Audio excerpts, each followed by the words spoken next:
Hello বন্ধুরা, ঠিক রাত 8টায় একটা নতুন রেসিপি নিয়ে চলে এসেছি। আজকে আমি তোমাদের বানিয়ে দেখাবো ভরপুর সবজি দিয়ে প্লাস হচ্ছে এগ আর চিকেন দিয়ে চাউমিন।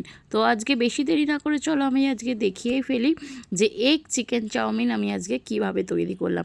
তো ফার্স্টেই আমি এখানে চিকেনগুলোকে একদম ছোটো ছোটো পিস করে কেটে নিয়েছি।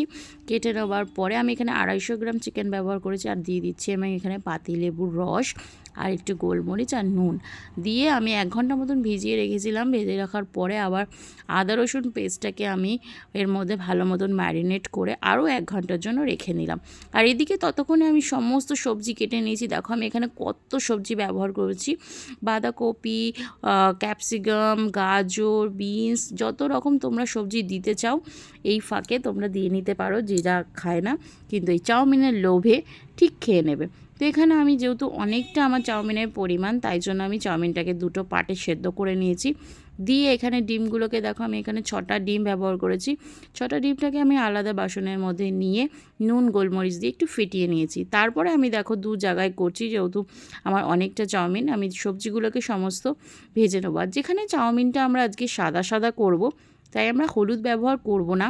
সমস্ত সবজিগুলো একটু নুন দিয়ে দিয়ে আমরা ভেজে নেব। তো একে একে সমস্ত সবজি এরকম হালকা হালকা করে ভেজে নিতে থাকবো। আর ততক্ষণে চাউমিনটা দেখো যে একটু হালকা ঠান্ডা হয়ে এসছে, তখনই আমরা এখানে কিন্তু একটু অয়েল ব্রাশ করে নেব। দেখো অয়েল ব্রাশ করা আর না করার ডিফারেন্সটা আমি তোমায় দেখিয়ে দিলাম, নইলে ঠান্ডা হয়ে যাওয়ার পর একদম ডলা ডলা হয়ে যায়।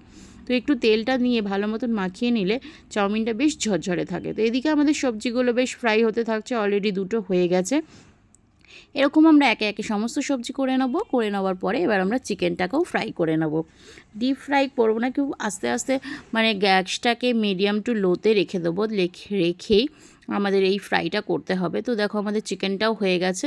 তো এই কড়াইটা আমি ধুয়ে নেব, দিয়ে আবারও এবার আমি কড়াইতে তেল দিয়ে নেব। দিয়ে সমস্ত উপকরণ যে কটা আমি ফ্রাই করে রেখেছিলাম, সমস্ত সবজিগুলো, ডিমের ভুজিয়া, চিকেনগুলো দিয়ে চাউমিনটাকে আমি দিয়ে দেবো। চাউমিনটাকে দেওয়ার পরে আমি পেঁয়াজও এখানে ব্যবহার করেছি, লঙ্কা ব্যবহার করেছি। বারবার বলছি তোমাদের যে কটা সবজি প্রয়োজন বা যা কটা ভালো লাগে তোমরা তোমাদের পছন্দ অনুযায়ী দেবে। তারপর আমি দিয়ে দিলাম চাউমিনটা দেওয়ার পর স্বাদ মতো নুন, গোলমরিচ আর দিয়ে দিলাম চিনি। দিয়ে ভালো মতো নেড়ে চেড়ে নিলেই একদম ঘরোয়া পদ্ধতিতে এগ চিকেন চাউমিন আমাদের একদম রেডি। বাড়িতে সসের সঙ্গে খাও, সার্ভ করো, খুবই ভালো লাগবে। এগুলো শুধু খেতেও খুবই ভালো লাগে, আমি তো সস ছাড়াই খাই। তো কেমন লাগলো আজকের রেসিপিটা জানাতে ভুলো না যেন। বাই বাই, আবার দেখা হবে নতুন ভিডিওর সাথে। বাই বাই বন্ধুরা।